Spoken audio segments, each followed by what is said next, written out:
ভারতে চালু হলো নতুন E85 পেট্রোল।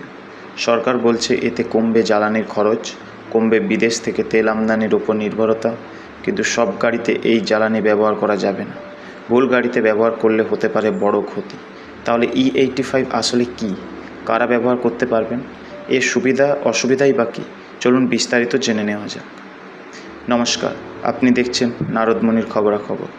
ভারতের জ্বালানি খাতে এক নতুন অধ্যায়ের সূচনা হলো।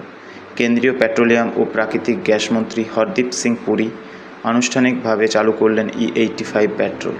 প্রথমেই জেনে নেওয়া যাক E85 পেট্রোল আসলে কি। সাধারণ পেট্রোলের সঙ্গে ইথানল মিশিয়ে বিভিন্ন ধরনের জ্বালানি তৈরি করা হয়। বর্তমানে ভারতে E20 পেট্রোল ব্যবহার করা হচ্ছে, যেখানে প্রায় 20% ইথানল এবং 80% পেট্রোল থাকে।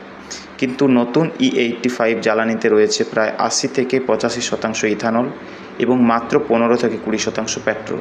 অর্থাৎ এটি অনেক বেশি পরিবেশ বান্ধব এবং জৈব জ্বালানি নির্ভর।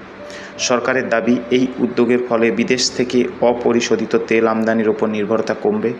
পাশাপাশি আখ, ভুট্টা এবং অন্যান্য কৃষিজ পণ্য থেকে উৎপাদিত ইথানলের চাহিদা বাড়বে, যার ফলে কৃষকরাও লাভবান হতে পারেন। এবার আসে দামের কথায়। দিল্লিতে E85 পেট্রোলের দাম রাখা হয়েছে প্রতি লিটার 82 টাকা 12 পয়সা। তুলনামূলকভাবে এটি E20 পেট্রোলের চেয়ে প্রায় 20 টাকা পর্যন্ত সস্তা। শুনতে বেশ আকর্ষণীয় লাগলেও এখানে রয়েছে একটি বড় শর্ত। এই জ্বালানি কিন্তু সব গাড়িতে ব্যবহার করা যাবে না। শুধুমাত্র ফ্লেক্স ফিউয়েল ভেহিক্যাল বা FFV প্রযুক্তিযুক্ত গাড়িগুলির জন্যই E85 তৈরি করা হয়েছে। এই ধরনের গাড়ির ইঞ্জিন বিশেষভাবে ডিজাইন করা হয় যাতে উচ্চমাত্রার ইথানলযুক্ত জ্বালানি নিরাপদে ব্যবহার করা যায়।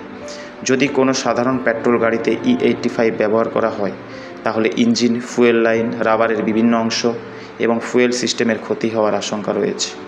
তাই শুধুমাত্র দাম কম বলে সাধারণ গাড়িতে এই জ্বালানি ব্যবহার করার চেষ্টা করা একেবারেই উচিত নয়। এবার প্রশ্ন, তাহলে কি E85 ব্যবহার করলে অনেক টাকা সাশ্রয় হবে? উত্তরটা একটু জটিল। ইথানলের শক্তিমূল্য পেট্রোলের তুলনায় কম, ফলে E85 ব্যবহারের ক্ষেত্রে গাড়ির মাইলেজ সাধারণত 25 থেকে 35% পর্যন্ত কমে যেতে পারে। অর্থাৎ প্রতি লিটার জ্বালানির দাম কম হলেও একই দূরত্ব অতিক্রম করতে বেশি জ্বালানি খরচ হতে পারে।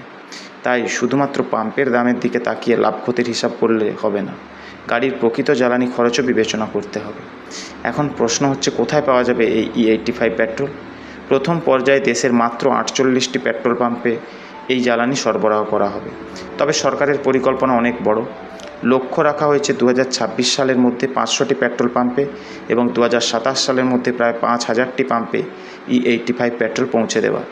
বিশেষজ্ঞদের মতে ভবিষ্যতে যদি ভারতে ফ্লেক্স ফিউয়েল ভেহিক্যালের সংখ্যা বৃদ্ধি পায়, তাহলে E85 দেশের জ্বালানি বাজারে গুরুত্বপূর্ণ ভূমিকা নিতে পারে। ব্রাজিলের মতো কয়েকটি দেশে ইতিমধ্যেই উচ্চ ইথানলযুক্ত জ্বালানি ব্যাপকভাবে ব্যবহৃত হচ্ছে। ভারতও সেই পথেই এগোতে চাইছে বলে মনে করা হচ্ছে। তবে এই প্রকল্পের সাফল্য অনেকটাই নির্ভর করবে নতুন FFV গাড়ির প্রাপ্যতা, জ্বালানি সরবরাহ ব্যবস্থা এবং সাধারণ মানুষের গ্রহণযোগ্যতার উপর। তাহলে আপনার কি মনে হয়, E85 পেট্রোল কি সত্যিই ভারতের জ্বালানি ব্যবস্থায় বড় পরিবর্তন আনতে পারবে, নাকি মাইলেজ কমে যাওয়ার কারণে এর জনপ্রিয়তা সীমিত থাকবে? আপনার মতামত অবশ্যই কমেন্টে জানান। আর পশ্চিমবঙ্গ ও দেশের গুরুত্বপূর্ণ খবর সবার আগে পেতে এই চ্যানেলটি সাবস্ক্রাইব করুন। আমি আবারও হাজির হব নতুন খবর নিয়ে। দেখতে থাকুন নারদমণির খবরাখবর। ধন্যবাদ।